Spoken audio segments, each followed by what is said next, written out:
Theory বিষয়ের নাম double linked list.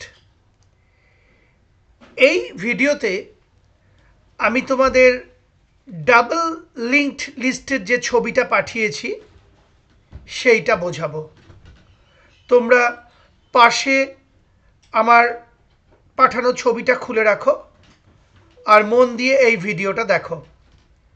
তলায় দেখো আমি লিখেও দিয়েছি চিত্র ডাবল লিঙ্কড লিস্ট। তোমাদের সামনে যে ছবিটা দেখতে পাচ্ছ এটা একটা ডাবল লিঙ্কড লিস্টের ছবি। এই যে এটা একটা নোড, আমার মাউস পয়েন্টারটা লক্ষ্য করো, এটা একটা নোড, এটা একটা নোড, এটা একটা নোড। আমরা বলতে পারি এই নোডটা হলো নোড 1, এই নোডটা হলো নোড 2 আর এই নোডটা হলো নোড 3। এই নোডের যে অ্যাড্রেস বা মেমোরি অ্যাড্রেস বা পয়েন্টার সেটা হলো 1000। এই নোডের যে পয়েন্টার বা মেমোরি অ্যাড্রেস সেটা হলো 1100।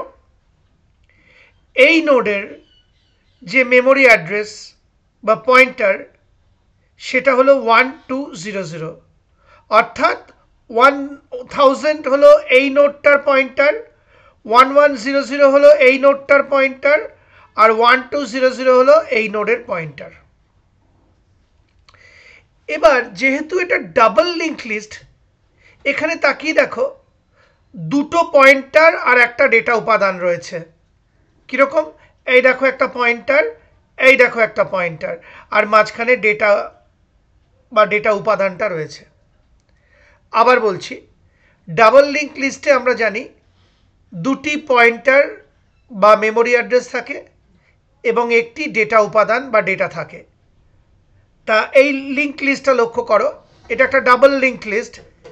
এই যে একটা পয়েন্টার, এই যে আরেকটা পয়েন্টার, তাহলে দুটো পয়েন্টার হলো, আর এটা হলো ডেটাটা বা ডেটা উপাদানটা। এইবার লক্ষ্য করো, এই যে প্রথম নোডটা, এই যে আমার মাউস পয়েন্টার লক্ষ্য করো, এই যে নোড 1, এখানে দেখো লেখা রয়েছে 1100। অর্থাৎ এই নোডটাকে নির্দেশ করছে। 1100 হলো এই নোডের পয়েন্টার, তার মানে এই নোডটার সাথে লিঙ্ক করা। এই যে 1100 সেটা বোঝাচ্ছে এই নোডটা। এবার দেখো এই নোডে আবার নোড 2তে, এই যে এটা নোড 2, নোড 2তে লেখা রয়েছে 1200। এই 1200 কিন্তু এই নোডের পয়েন্টার, অর্থাৎ এই নোডটা এই নোডের সাথে লিঙ্ক করা রয়েছে বা নির্দেশ করছে। তাহলে কি দাঁড়ালো? এই নোডটা, এই দেখো 1100, এই নোডটার সাথে লিঙ্ক করা, আবার এই নোডটার সাথে লিঙ্ক করা, এই যে 1200। তার মানে এই নোড লিঙ্ক করা আছে এই নোডের সাথে, এই নোড লিঙ্ক করা আছে এই নোডের সাথে। তার মানে আমরা যদি সংখ্যা দিয়ে চিনতে চাই, তাহলে নোড 1 লিঙ্ক করা আছে নোড 2-র সাথে, কারণ এই 110 হচ্ছে নোড 2-র পয়েন্টার, আর নোড 2 লিঙ্ক করা রয়েছে নোড 3-র সাথে, কারণ এই যে 1200 হচ্ছে এই নোড 3-র পয়েন্টার। এবার দেখো এই যে নোডটা, অর্থাৎ নোড 3, এই যে নোড 3, এখানে লেখা আছে 1100। এটা আবার আগের নোডটার পয়েন্টারে। দেখো আবার বলছি, এই যে নোডটা দেখতে পাচ্ছ নোড 3, এখানে দেখো পয়েন্টার অ্যাড্রেস বা পয়েন্টার দেওয়া আছে 1100। এই 110 হচ্ছে এই নোডটার পয়েন্টার, এই যে 1100।